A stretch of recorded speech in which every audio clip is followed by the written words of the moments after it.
Hi, so it's time to look at the comics that I got this weekend.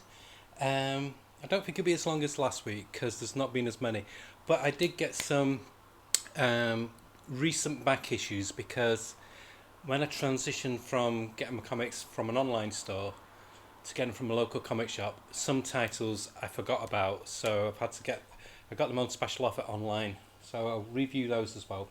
We'll look at what we got this week as well. So first up, Green Lantern number 10 by Jeremy Adams, Simoncino, and there's a backup strip by Jeremy Adams and Kevin Maguire of Justice League International fame, which focuses on Guy Gardner and Lobo.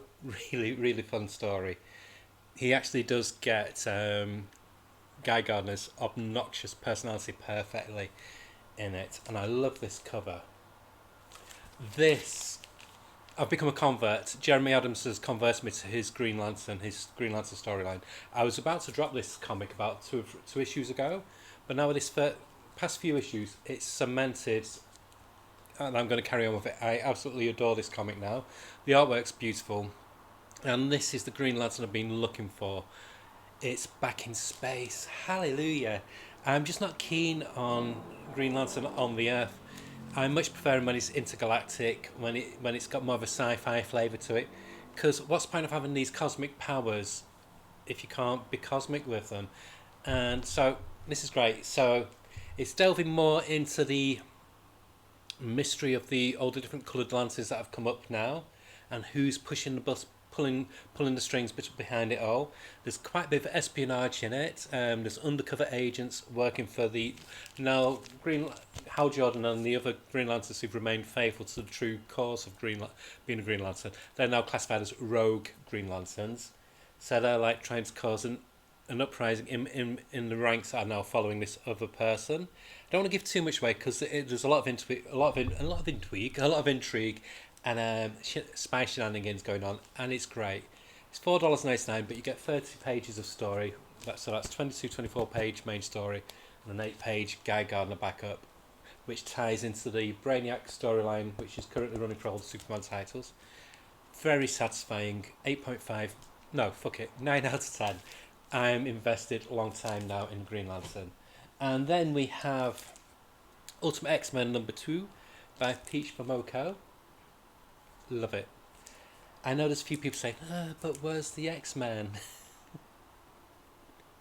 Look, it's the Ultimate X-Men. The Ultimate line is meant to be different.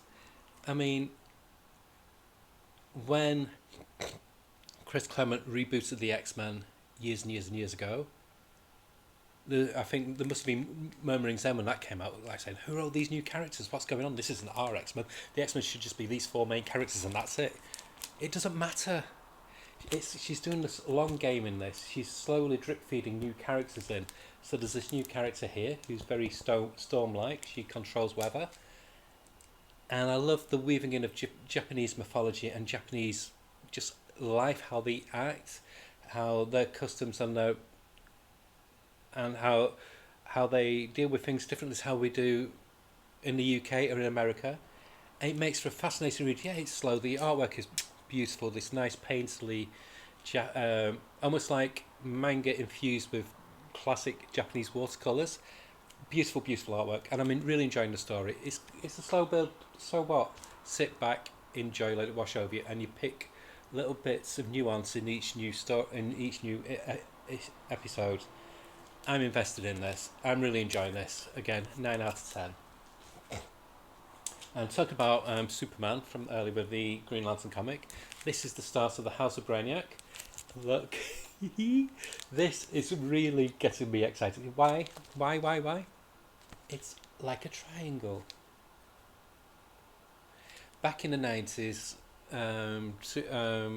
DC, all the Superman titles, there's about 4 titles at that time, I think. There's Superman Action Comics, Adventures of Superman, and Superman Man of Steel. And they came up, so individual title came up, one came out a week, and they had a triangle on. So it meant you could follow this great big storyline each week. It was great. It was like the peak Superman period. This was like leading into the death and resurrection Superman. And this is what this feels. It's big, it's bold, it's bombastic. It's everything a Superman comic should be. It's got gorgeous artwork by Sandoval. It's Raphael Sandoval. Brilliant writing by Joshua Williamson. He nails Lois Lane perfectly. It does that great thing of introducing all the Superman family in a very natural, fluid way. What I like about Superman compared to any other superhero comic, it's always got that inkling of hope, of positivity, where you don't get in any other comic. No other comic has that same brightness to it. Even when it gets to its darkest depths, you know Superman's got to be this ray of hope, pushes through, and this is what you get with this. But it's great. So the Cenarians, Lobo's race. I think I'm really butchering that. They invade, but it's all being manipulated by Brainiac, who's come back, and there's been seeds planting in all the Superman titles for the past few months, and it's all coming to fruition with this. This is how you do an epic crossover. What I like about it, it's just self-contained within the main Superman titles, and just fed into it as backup strips in a few other comics. That's how it should be. That's how an event should be. Not like the upcoming Blood Hunt, which has got I think it's going to be about 70 titles now. It's too much. It's flabby. You're going to get lost. There's going to be so much unnecessary flab and fat on it where the story's irrelevant, but people still shill out for it. This is self-contained. There's only one special that ties with it, and the rest just keeps within the family of Superman titles. As I was saying, the artwork is beautiful, as you can tell from this cover. And the story is just fun. It's 30 pages, $4.99, solid storytelling. And I love Joshua Williamson's writing for Lex Luthor. He's such a likable villain. He's kind of like Grey now. He's a villain, but he's a lovable villain at the same time, because he realizes sometimes for humanity he's got to side with Superman. And I just love how this continual evolution of Lex Luthor, and the whole Superman family doesn't feel clunky. I actually fell off the boat with Philip Kennedy Johnson when he came back from Warworld. It just felt too much, but I think the pace is just better. Philip Kennedy Johnson can make a story last about 100 issues, and oh. But saying that, I'm loving Green Lantern War Journal, which I've got back on again with, so do try that. So yeah, another 9 out of 10. Good week. This is one of my back issues. By back issues, only about 2 weeks old. This is Dark Ride number 11. So this is the penultimate issue of Dark Ride. This is by Joshua Williamson and Bresson. It's basically, what would it be like if there was a horror-themed Disneyland? And basically, the guy who runs it, kind of like this Walt Disney character, he, at the end of the day, I don't want to say basic, but I keep saying basically, he's kind of like sold his soul to the devil just to make hit this theme park a success. And there's a lot of naughtiness what he's done to get this become a success. He's basically corrupted. See, he did it again. He's corrupted his daughter, who's called, I forgot. I think she's called Halloween or something like that. And his son's kind of like fighting against it. And all these supernatural elements now are getting really much to the forefront. In this issue, he's created this ultimate ride, which is basically just him summoning the devil. And so it finishes on that on the final page. Going, can't wait for the next issue. The only thing I will say about it, so Josh Williamson does take ownership of it, is that he's let the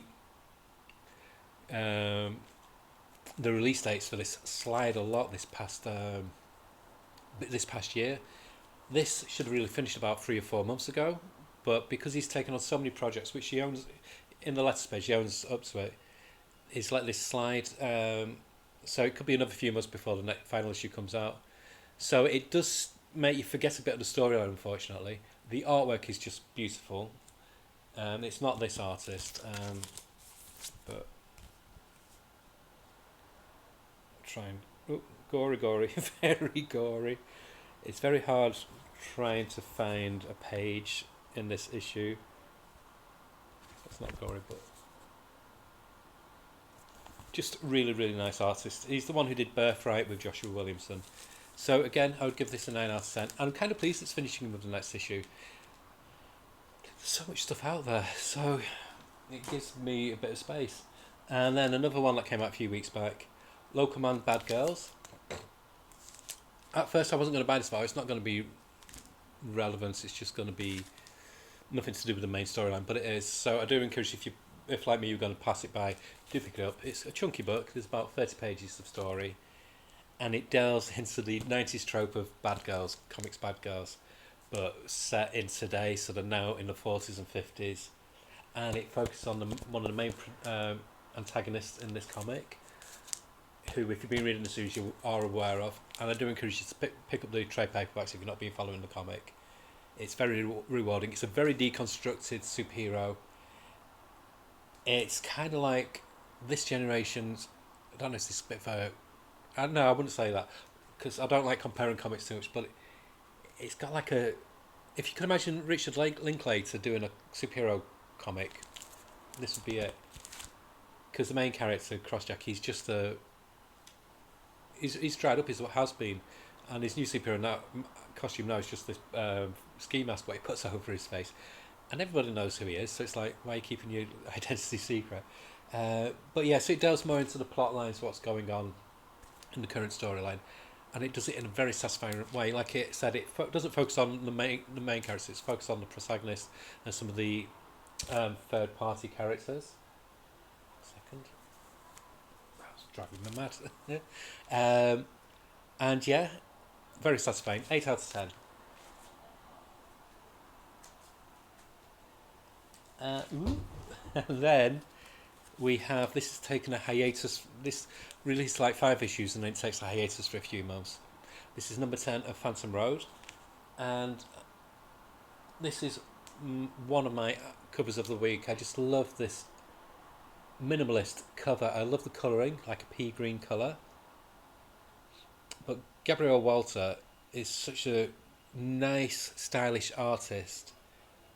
It's the simplicity of the cover, and it conveys the otherworldly feel of the comic.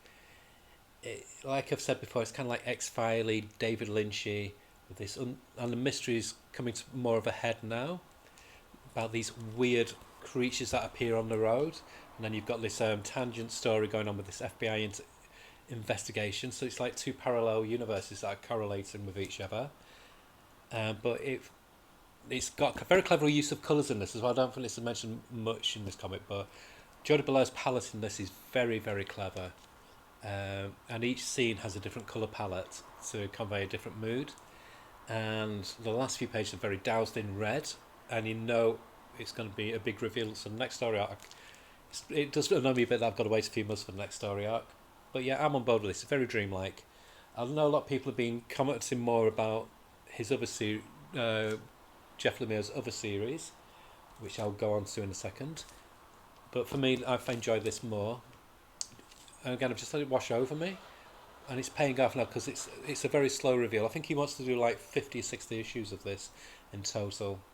And yeah, 9 out of 10. Love it. Gorgeous artwork as well. And my other, there's 2 joint covers for cover of the week this week. Next one, Batman First Night. Beautiful, beautiful cover.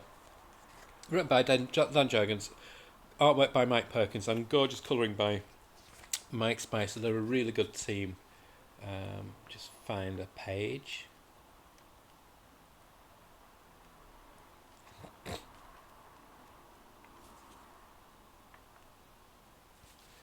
Just so noirish and atmospheric.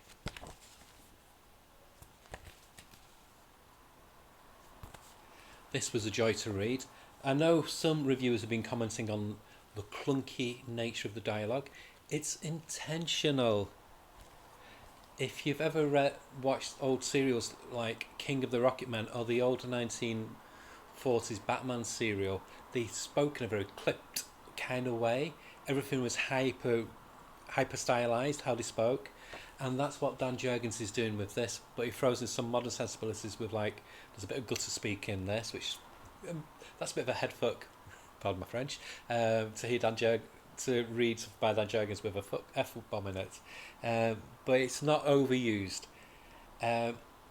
It's got a bit of a flavour of Sandman Mysteries for me, and that's why I love it. It's very noir, it's very pulpy. It's not an Elseworlds title. I don't know why people could say, no, it's an Elseworlds. It's not.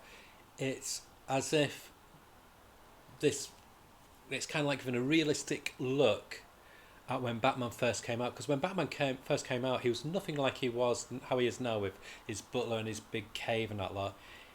He dressed like this. Where I think he had purple gloves and he sometimes had a gun.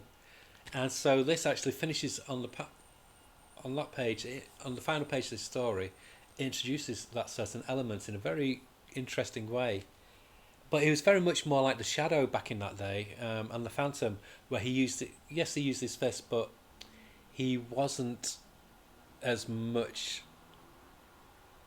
He wasn't superhero at all. He was, like I said, he was more pulpy, more like a pulp action hero. And this is what you get here. It deals with like the fallouts of prohibition.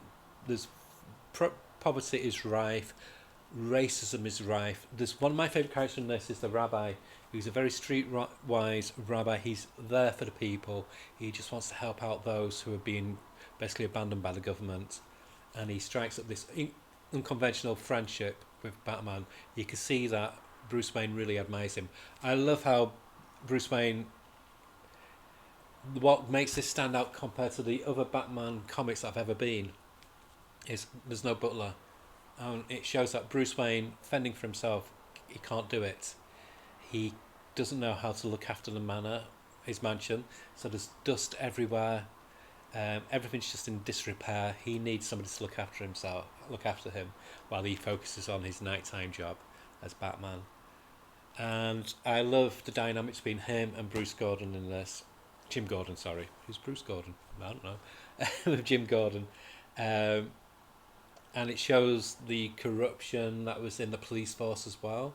How they took paybacks from the mobs, so they could like smuggle booze in and stuff like that. It's really, really good. Very, very satisfying. It's 48 pages, $6.99 for a 48-page, oversized European-style format comic. It's good value.